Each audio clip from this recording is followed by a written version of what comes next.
Hello everyone, Dynamo here. This is a short discussion video about Street Fighter 6. The reason why I'm doing another coverage of this is because San Diego, California, Comic-Con, Capcom is hosting a panel, the developers panel, and there will be a live playable demo to the public, which is neat, so we'll get more Street Fighter news during that time. I personally cannot make it there due to obligations that I have to do in real life. Anyways, I want to talk about Street Fighter 6, impressions, and my personal thoughts and that sort of thing. Okay, let's get to it. Alright, first, let's talk about the game's art direction.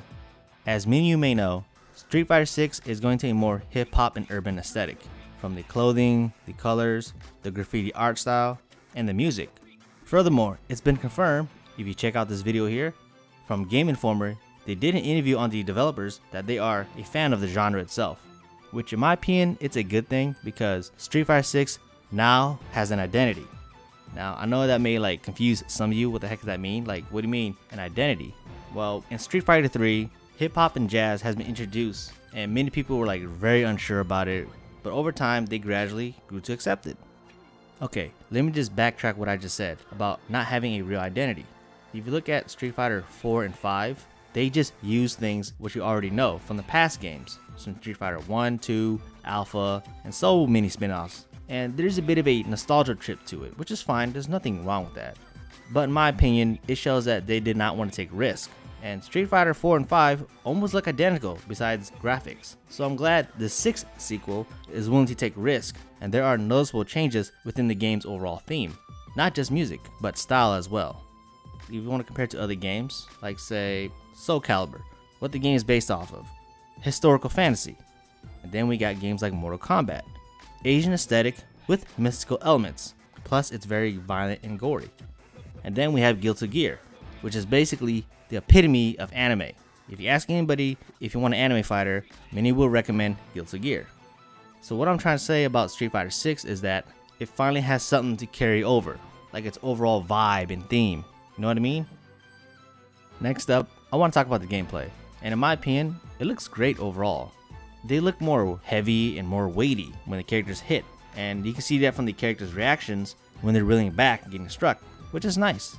And I can also hear some of the people say, hey, the animation looks a bit wonky, and that's okay, there's still some tweaking going on and it's still got a long way to go. But the one thing that really drags me in from the gameplay, well, it's two things. One, characters are getting new moves, finally, which allows more uniqueness among each other.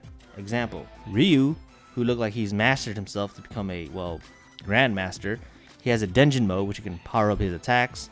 And we have Chun-Li, who has a crouching stance which is called the Serenity Stream, which allows her to do more normal attack moves. And then we have Jamie, a newcomer who has a drinking mechanic. The more he drinks, the more moves he unlocks.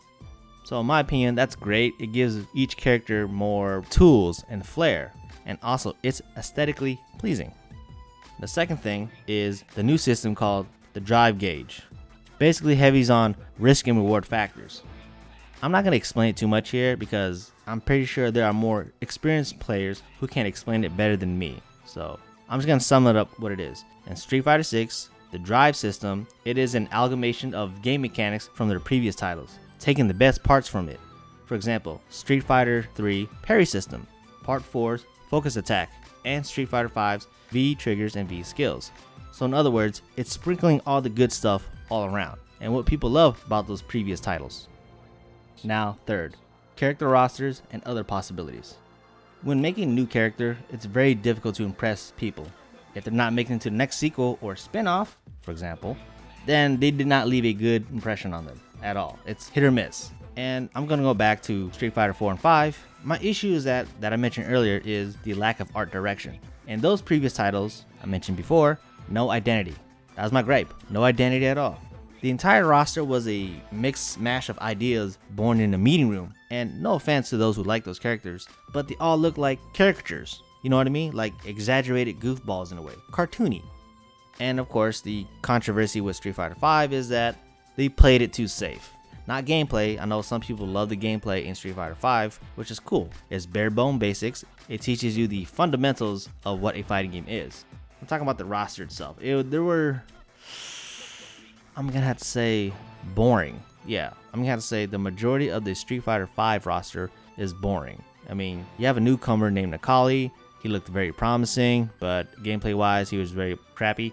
And then we have Falk and Colin and then Lucia, and then like, you know, I'm noticing a weird pattern among these characters. It's like, wow, their designs are just plain boring. And yeah, you know, they ain't all that. I'm sorry.